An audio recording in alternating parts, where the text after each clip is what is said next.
Okay, so what if a university could tap into a multi-million-dollar revenue stream, not by raising tuition, not by asking for more donations, but by unleashing the talent that's already walking its campus every single day?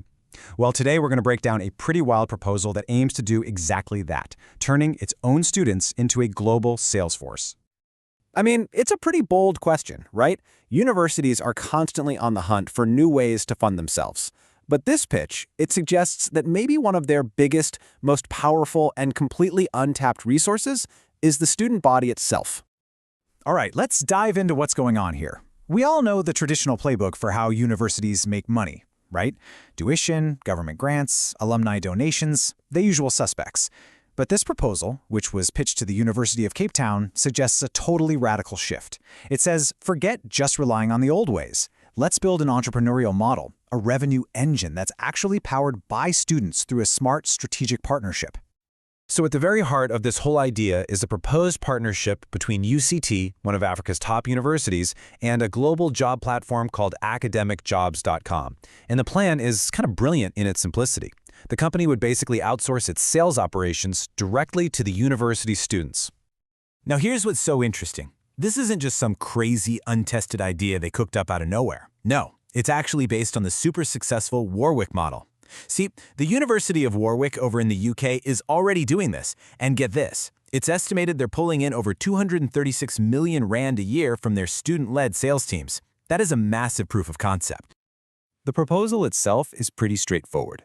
UCT would hire its own students and they would act as a dedicated sales team for academicjobs.com.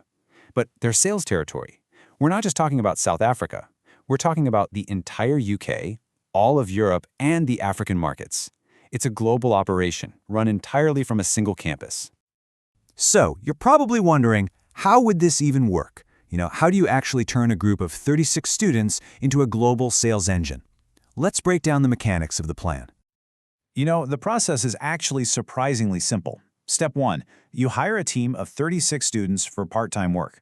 Step 2, they put in about 20 hours a week, reaching out to other universities to promote job postings. And the result of all that focused effort, a brand new, powerful, and sustainable revenue stream for their very own university. So why UCT students specifically? Well, the pitch really hones in on the idea that they're seen as highly articulate, intelligent, and incredibly driven. Now, of course, the big challenge is making sure students can balance 20 hours of work with their studies, right? But the vision here is for a genuine win-win. The students get to develop real-world business skills, and the university gets a dedicated, super high-caliber team. Okay, this all sounds really good in theory, but let's be real. Any executive is going to want to know about the numbers, and this is where the pitch gets, well, really interesting. So let's follow the money. Here it is, the big headline number. The total projected revenue, just in the first 12 months of operation, is over 23.5 million Rand. I mean, that is a staggering figure, and it's generated entirely by this student team. And maybe the most appealing part of this whole deal is just how simple it is. The revenue-sharing model, a clean 50-50 split. For every single Rand that the students bring in, UCT keeps half. No complex formulas, no hidden fees, just a straight-up partnership. So let's look at the bottom line for the university. UCT's 50% share comes to almost 11.8 million Rand.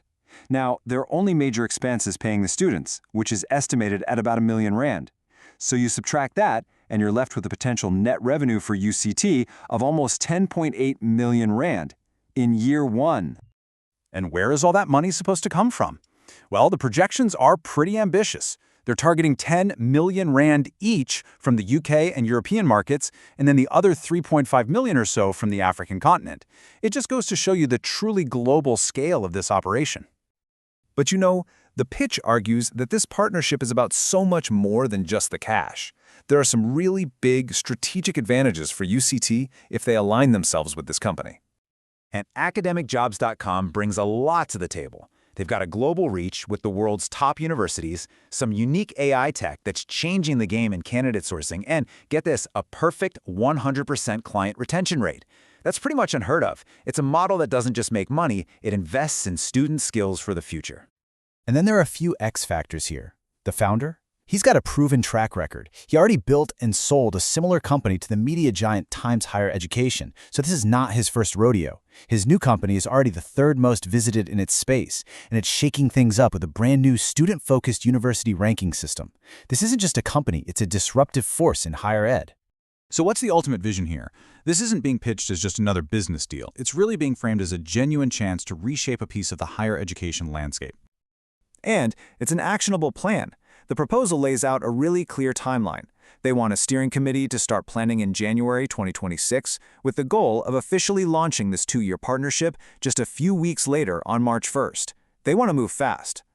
The entire pitch is kind of wrapped up in this really powerful and ambitious mission statement. Together, we aim to change the face of higher education globally.